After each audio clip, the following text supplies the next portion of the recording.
Hello, Assalamu alaikum. This is Joel Jeffrey from Multiskill Bangladesh, whose core slogan is Be a Global Citizen. Dear viewers, আপনারা যারা দেশের বাহিরে পড়াশোনা করতে চান, ট্রাভেল করতে চান, অথবা কাজ করার জন্য অথবা জব করার জন্য যেতে চান, তাদের কমন 5টা প্রবলেম অথবা ফ্যাক্টর আপনাকে ফেস করতেই হয়। 1 নাম্বার হচ্ছে আপনার জেনুইন পারপাসটা ঠিক করা, যে আসলে আপনার পারপাসটা কি। অনেক সময় দেখা যাইতেছে ভাই আমি কোনো মতে স্টুডেন্ট ভিসে যাব, কিন্তু আসলে কাজ করা আমার ইচ্ছা।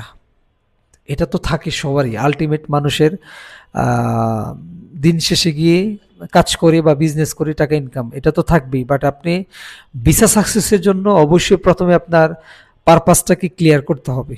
পারপাসটা ক্লিয়ার না করতে পারলে আপনি দ্বিধাদ্বন্দ্বে দিনের পর দিন, মাসের পর মাস, বছর পর বছর কাটায় ফেলাবেন, বাট আপনি ভিসার চেহারাই দেখবেন না। সো আপনার জেনুইন পারপাসটা ঠিক করবেন। নাম্বার 2, আপনার ফাইন্যান্সিয়াল স্ট্রেংথ, ঠিক আছে, এটা আপনাকে ক্লিয়ার করতে হবে।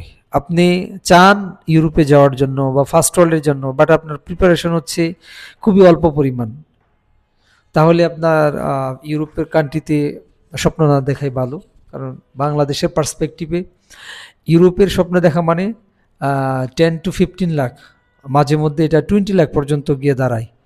তো এরকম প্রিপারেশন না থাকলে আপনার ইউরোপের স্বপ্ন না দেখা আমাদের যে middle east second world country যেগুলো রয়েছে এগুলো চুজ করতে পারেন, তাহলে আপনার জন্যই ভালো হবে। আপনি বেকার থাকবেন না, বাট দ্রুত বিদেশ যেয়ে কিছু ইনকাম করার সুযোগ পাবেন, ফাইন্যান্সিয়ালি সলভেন্ট হতে পারবেন। নাম্বার 3 হচ্ছে strong tries to the home country. এটা বিশেষ করে ট্যুরিস্টদের ক্ষেত্রে প্রযোজ্য অথবা স্টুডেন্টদের ক্ষেত্রে। আপনার ভিসা সাকসেসের জন্য যদি আপনার হোম কান্ট্রি যে টাই, এটা যদি প্রমাণ ভালো করে না করতে পারেন, তাহলে আপনার ভিসা দিবে না।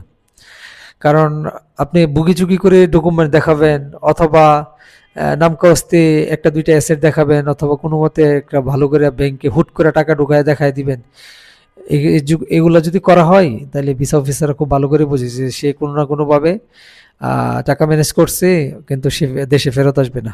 তো হোম কান্ট্রিটা যে টাইটা রয়েছে এটাকে ভালো করে প্রমাণ করতে হবে।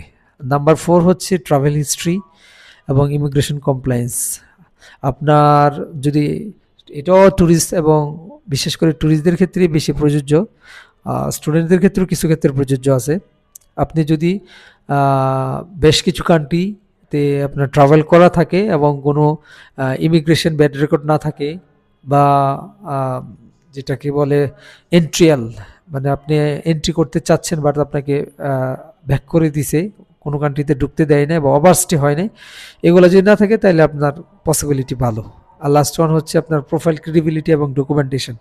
আপনার যে যে ডকুমেন্টগুলো রয়েছে, আপনার নাম, বাবার নাম, যিনি ফাইন্যান্সিয়াল স্পন্সর হবেন, এগুলোর সাথে যদি আপনার নামের মিল না থাকে, অথবা ডকুমেন্টেশনে যদি আপনার সার্টিফিকেট আর পাসপোর্টে এক নাম, আপনার যিনি স্পন্সর ওনার নাম যদি তার যে ব্যাংক রয়েছে অথবা তার যে অ্যাসেটগুলো রয়েছে এগুলাতে মিল না থাকে, তাহলে আপনার ভিসা রিজেক্ট হওয়ার সম্ভাবনা রয়েছে। এগুলাকে আগে থেকেই সব ক্লিয়ার করে তারপরে আপনাকে মাঠে নামতে হবে। তো টোটাল প্রসেসটাই আমাদের মাল্টিস্কিল বাংলাদেশ আপনাকে প্রথম থেকেই টোটাল ম্যাপটা দিয়ে ওইভাবে জার্নিটাকে শুরু করার জন্য বলে। তো আমাদের মাল্টিস্কিল বাংলাদেশের সাথেই থাকুন এবং বি এ গ্লোবাল সিটিজেনের স্লোগানকে ধারণ করুন। আল্লাহ হাফেজ, আসসালামু আলাইকুম।